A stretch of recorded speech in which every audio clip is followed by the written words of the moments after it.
আসসালামু আলাইকুম। প্রিয় দর্শক, আপনারা আশা করি ভালো আছেন। যেই বিষয়টা আপনারা শিরোনামে দেখছেন, আমরা আজকে যেটা নিয়ে কথা বলব সেটা হচ্ছে যে হাতির হত্যাকাণ্ড নিয়ে আ আমরা সরকারের বেশ কিছু নাটক লক্ষ্য করেছি গেল ২-৩ দিন ধরে। তো এই নাটকের ভেতরে যেটা হয়েছে সেটা হলো আ আদির এই মৃত্যু হত্যাকাণ্ড নিয়ে ইনকিলাব মঞ্চ আজকে দুদিন ধরে আবার নতুন করে তারা রাস্তায় নেমেছে, শাহবাগ অবরোধ করেছে এবং বিভিন্ন জায়গায় জেলায়, জেলায় তারা বিক্ষোভ করেছে। সারা দেশের মানুষ এটার বিচার চায় এবং আমরা যতটুকু শুনতে পেরেছি যে হাদির মৃত্যু হয় নাই, হাদি ইউনূসের বুকে আছেন। তো ইউনূস হাদিকে বুকের ভেতরে নিয়ে তারপরে ইউনূস এখন পর্যন্ত তাদের ধরতে পারেন না। এটা কেন ধরতে পারেন না আমি জানি না। তো এই চাপগুলো সামনের থেকে আসার ফলে যেটা হলো, এই চাপগুলো আসার কারণে আপনার গতকালকে আমরা সরকারের ব্যাপক কিছু দেখলাম। ব্যাপক কি বলে আ তৎপরতা দেখলাম। সেই তৎপরতাগুলোর ভেতরে পুলিশ, মন্ত্রণালয় তারা কিছু বক্তব্য দিয়েছে এবং আমরা একজন উপদেষ্টার বক্তব্য শুনলাম।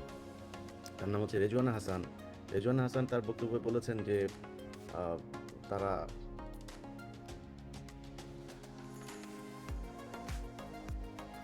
রেজওয়ানা হাসান বলেছেন যে তারা ভারত নাকি তাদেরকে বলেছেন সরকারকে যে আসামিকে ধরতে, তারপরে সরকারকে সহায়তা করবে ভারত।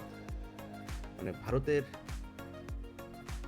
কে বলেছে উনাকে যে ভারতে সে আসামিরা আছেন, কোথায় আছেন? মানে সহায়তা মানে কি? ভারত কেন সহায়তা করবে? তার মানে আসামিরা ভারতে চলে গিয়েছেন। এটা এই ডিজিএফআই এর যেই বয়ান, সেই ডিজিএফআই এর বয়ান অনুযায়ী এটা সরকার নিশ্চিত হয়েছে যে ভারতে চলে গিয়েছে। যদি ভারতে যেয়ে থাকে তাহলে তো এটা ভারতের সহায়তার কিছু না। ভারত আমার আসামি পাঠায় দিবে। আর যদি না গিয়ে তারপরে সরকার এটা বলে থাকে, এটা নিশ্চিত না হয়ে বলে থাকে, তার মানে সে আসামি এখনো দেশের ভেতরে আছে এবং বর্তমান সরকার তাকে ধরতে চায় না। যদি মনে করেন যেও থাকে, আমরা ধরে নিলাম, তাহলে গেল কিভাবে? এই আসামিটা ঢাকা থেকে এত বড় একটা ঘটনা ঘটিয়ে এই যে বাংলাদেশের বিভিন্ন জায়গা দিয়ে গিয়ে বর্ডারে গিয়েছে, বর্ডার পার হয়েছে। তার মানে এখানে পুলিশ জড়িত, সরকার জড়িত, ডিজিএফআই জড়িত, বিজিবি জড়িত।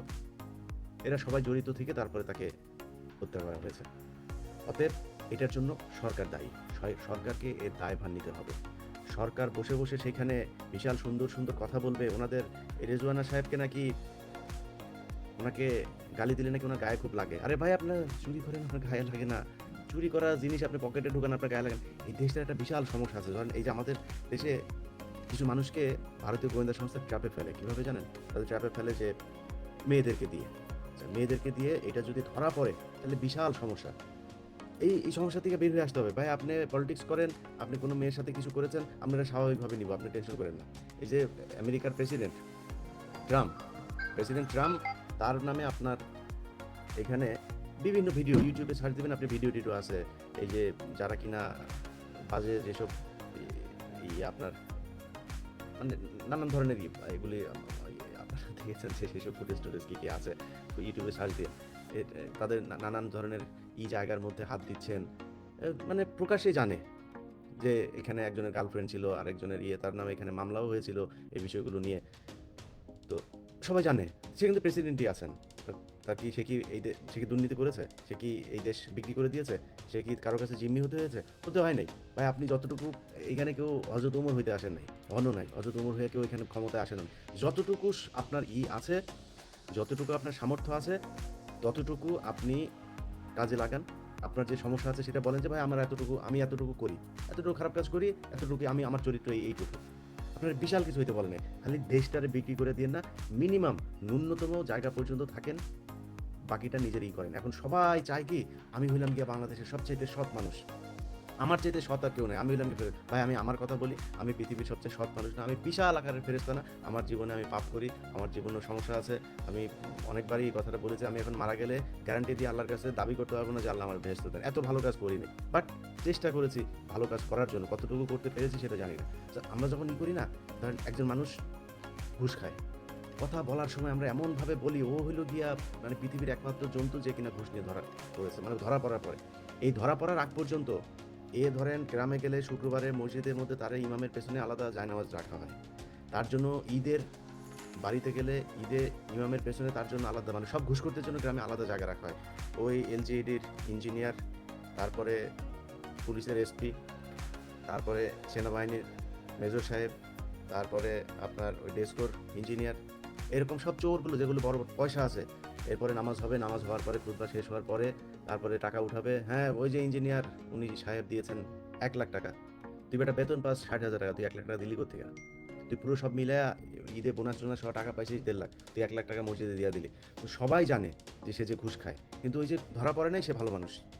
এই জায়গা থেকে বেরিয়ে দেবে ভাই, আমাদের হানি ট্র্যাপ মানি ট্র্যাপের এই সমস্যা আর থাকবে না ভাই, যে যতটুকু ভালো অতটুকু বলেন, কোনো সমস্যা নেই। কারণ ওনাদেরকে এই গালি দিলে ওনাদের গায়ে খুব লেগে গেছে।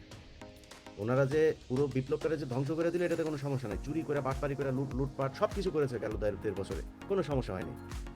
যদি আসলেই ভালো হইতে চান তাহলে ভালো কাজ করতে হবে, ভালো কাজ করবেন না আবার ভালো হয়ে ভাবসাব নিয়ে তারপরে ঘুরবেন, ভাই এত ভাব মারার কিছু নাই। এখানে যদি মনে করে থাকেন যে ডক্টর ইউনূস সারা জীবন ক্ষমতায় থাকবে আর আপনারা এরকম দাপট দেখাবেন, যেই দাপট আপনারা দেখাইছেন এই দাপট আওয়ামী লীগ সরকারও দেখাইতে পারেনি আমাদের সাথে।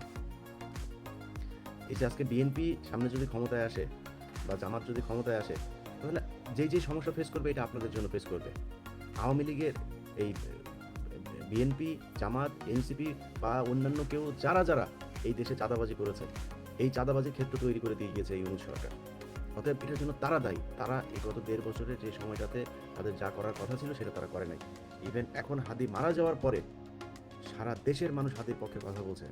তারা হাদির খুনিকে ধরে না, তারা এরে ধরে ওরে ধরে। কালকে খবর বেরিয়েছে ওনার 2 সহযোগীকে ভারতে, মানে ভারতের সাথে বর্তমান সরকারের সম্পর্কটা কত গভীর আপনি একটু চিন্তা করেন। এই যে খলিল, ইউনূসের প্রধান সহযোগী খলিল যেভাবে ভারতের মানে সাথে সে কাজ করছে, যে অজিত দোভালের সাথে বৈঠক ভারতে যায়, যেভাবে 2 দিন আগে গিয়ে গোপনে কিছু বৈঠক করে, এই যেগুলো করেছে, এগুলোর পরে একটা জিনিস আমরা নিশ্চিত হয়েছি যে খলিল এখন ভারতের পেটের ভিতরে ঢুকেছে এবং ভারত যেভাবে কথা বলছে, যা বলছে সেটাই সে শুনছে এবং সে যা বলছে সেটাও ভারত শুনছে।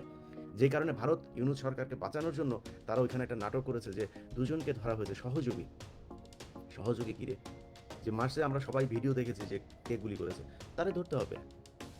তার সাথে যে মোটরসাইকেলে ছিল তারে ধরতে হবে। আমরা এই 2 জনের দেখতে চাই। আমরা সহযোগী মুগী এগুলি বইলাও প্রতিদিন নিউজ করায়, এই ডিজিএফআই এগুলি করায়, বিভিন্ন পত্রিকাতে গিয়ে তারা নিউজ করে, অমুক জায়গায় অমুকে সহযোগিতা করেছেন, অমুকে ছিলেন মাস্টার মাইন্ড, অমুক জায়গায় বসে বৈঠকে। এত ধনফোন আমরা শুনতে চাই না ভাই। যে হত্যা করেছে তাকে ধরতে হবে, এটা হচ্ছে মূল কথা। এর বাইরে অন্য কোনো কিছু আমরা জানতে চাই না। এটা যদি করতে না পারেন আস্তে করে সরে যান, আপনারা এই দেশ চালাইতে পারবেন না।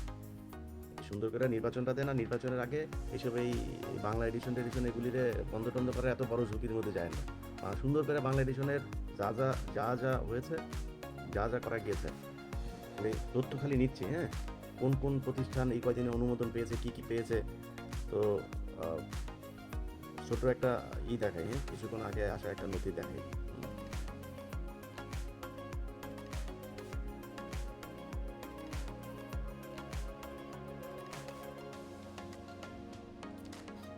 এটা একটা ছোট্ট জিনিস কিছুক্ষণ আগে পাইলাম। তো এটার নিচে যা আছে, যে নথি যা আছে সেগুলো আস্তে আস্তে দেখাবো। তো একটু ফুল হয়ে চলতে হবে, হ্যাঁ। আমরা কিন্তু বিক্রিও হই নাই। আমার ফেসবুক আর ইউটিউব আপনি বাংলাদেশে বন্ধ করে দিয়া আমাদেরকে একদম মেরে ফেলতে পারবেন না। তো আমাদের কাছে জিনিস চলে আসবে। আর ফেসবুক আর ইউটিউব তৈরি করতে আল্লাহর রহমতে 2 মাস সময় লাগবে, খুব বেশি সময় লাগবে না। আমাদের কথা শুনতে চাই, আমাদের ফেসবুক বন্ধ করে দেওয়া যত মানুষকে আমাদের ফেসবুকের পিছনে ছুটাইছেন, আপনারা ফেসবুক চালু রেখেও অত মানুষে আপনাদের ফেসবুকে নিতে পারেন নাই। আমাদের ফেসবুক নাই, এটার খবরও সারা দেশের ব্রেকিং নিউজ। অতএব হিসাব করে কথা বলেন। আমরা এখনও বলছি, বর্তমান সরকারকে এখনও বলছি, আপনাদের হাতে সময় আছে। সো এই সময়ের মধ্যে আমাদের এই দেশটার মধ্যে সবচেয়ে বড় সমস্যা হচ্ছে আওয়ামী লীগের বিরুদ্ধে যে মামলাগুলো হয়েছে সেই মামলা সব আসামিদেরকে ধরতে হবে, হাদির হত্যাকারীদেরকে ধরতে হবে। তারপরে এই যে প্রবাসীদেরকে নিয়ে যেই কাজগুলো আসিফ নজরুল করেছে, প্রবাসীদের গত 1.5 বছরে যা করার কথা ছিল সেই কাজ শেষ করে দেওয়া যেতে হবে। আসিফ নজরুল তাদের যে ক্ষতি করেছে সেই ক্ষতির জন্য প্রবাসীদের কাছে ক্ষমা চায়, তারপরে সরতে হবে এখান থেকে। তো আপনাদের কি কাজ এটা আপনারা খুব ভালো করে জানেন, সেই কাজগুলো শেষ করতে হবে। শেষ যদি না করেন, শেষ হওয়ার পরে কিন্তু কান্দাকাটি করে লাভ হবে না। আমরা যখন জিনিসপত্র দিতে থাকবো তখন বলবেন যে ভাই কেন করলেন এগুলি, ভাই আমরা ভুল ছিল, আমরা করছি, ভাই এটা আমি না উনি করছে, টুনি আমি বুঝি না ভাই। এই সরকারের এই স্বরাষ্ট্র মন্ত্রণালয়ে কে ছিল, তথ্য মন্ত্রণালয়ে কে ছিল, কে বাংলা এডিশনের এটাতে স্বাক্ষর করেছে, সেই চিঠি আমরা এখনো হাতে পাইনি। যদি হাতে পাই তারপরে দেখবো যে কি হয়েছে। আমরা এখন পর্যন্ত ধরে নিচ্ছি বাংলা এডিশন বন্ধ হয়নি, বাংলা এডিশনের নিবন্ধনও বাতিল করা হয়নি, কারণ আমরা আনুষ্ঠানিকভাবে কোনো চিঠিই পাই নাই এবং তারা যেটা করেছে বিভিন্ন জায়গায় ছড়িয়েছে, যেটা ছড়িয়েছে সেটা আমরা আমলে নিচ্ছি না। আমরা মনে করছি যে বাংলা এডিশন বন্ধ হয় না। বাংলা এডিশন আপনি বন্ধ করলেও বাংলা এডিশন বন্ধ হবে না। ইউনূস সরকার এই দেশের প্রধানমন্ত্রী না। ইউনূস সরকারকে প্রধানমন্ত্রী আমরা বানিয়েছি। প্রধান উপদেষ্টা আমরা বানিয়েছি। আমরা দেশ স্বাধীন করেছি। আপনার কথায় আমি চলব না, আমার কথায় আপনি চলবেন। অতএব বাংলা এডিশন বন্ধ হবে না। আপনি বন্ধ করলেও বাংলা এডিশন চলবে। বাংলা এডিশন বন্ধ করতে পারবেন না আপনি। যাই হোক, এখন যেটা নিয়ে মূলত লাইভে এসেছিলাম যে আমরা বাংলাদেশের মানুষ হাদির মৃত্যু মেনে নিতে পারি না। এটার বিচার করতে হবে, খুব দ্রুত করতে হবে। আপনারা এখন কিছু বললে তারপরে বলবেন যে হ্যাঁ আমরা পরিস্থিতি ঘোলাটে করতে চাই। আমরা পরিস্থিতি ঘোলাটে করতে চাই না, আমরা আইনগতভাবেই বিচার চাচ্ছি। এটার বিচার করতে হবে, খুব দ্রুততার সাথে আসামিদের ধরতে হবে। ভারতের সাথে মিলেমিশে ভারতের এই গোয়ার মধ্যে একজনকে ধরা হয়েছে, ওই অমুক জায়গায় আরেকজনকে ধরা হয়েছে, হ্যাঁ, শিলংয়ে ধরা হয়েছে একজনকে, এইসব কথাবার্তা বাদ। যে খুন করেছে তারা ধরতে হবে। সে বাংলাদেশে আছে এখন পর্যন্ত। ডিজিএফআই তার এইসব এই এই ভাতাপ্রাপ্তদেরকে দিয়ে যেসব গুজব ছড়ায়, এই ভাতাপ্রাপ্তদের গুজব এটা মিথ্যা কথা। ডিজিএফআইয়ের খবর এটা ছড়ায়, মানুষকে বিভ্রান্ত করা হয়। তারা দেশে আছে, তাদের ধরতে হবে। ব্যাস, কথা পরিষ্কার। সবাই ভালো থাকেন। আমার যে পেজে আপনারা এখন লাইভটা দেখলেন, এটা আমার পেজ আপাতত আছে, এবং এই পেজটা বাংলাদেশে, যেহেতু আগের পেজটা তারা বাংলাদেশে বন্ধ রেখেছে, এই পেজটা আপনারা শেয়ার করে আপনাদের পরিচিত যারা আছে তাদেরকে জানিয়ে দেবেন যে অনেক ফেক পেজগুলো আমার নামে চালু হয়েছে, যে কারণে সেখান থেকে বাঁচার জন্য সবাইকে আপনারা অন্তত বলবেন যে এই পেজটা আমার, এই পেজের বাইরে অন্য পেজ আপাতত এই মুহূর্তে আমার কোনো পেজের সাথে আমি নাই। অন্য কোথায় কে কী বলছে, কে কী লিখছে, সেটা একমাত্র তাদের ব্যাপার।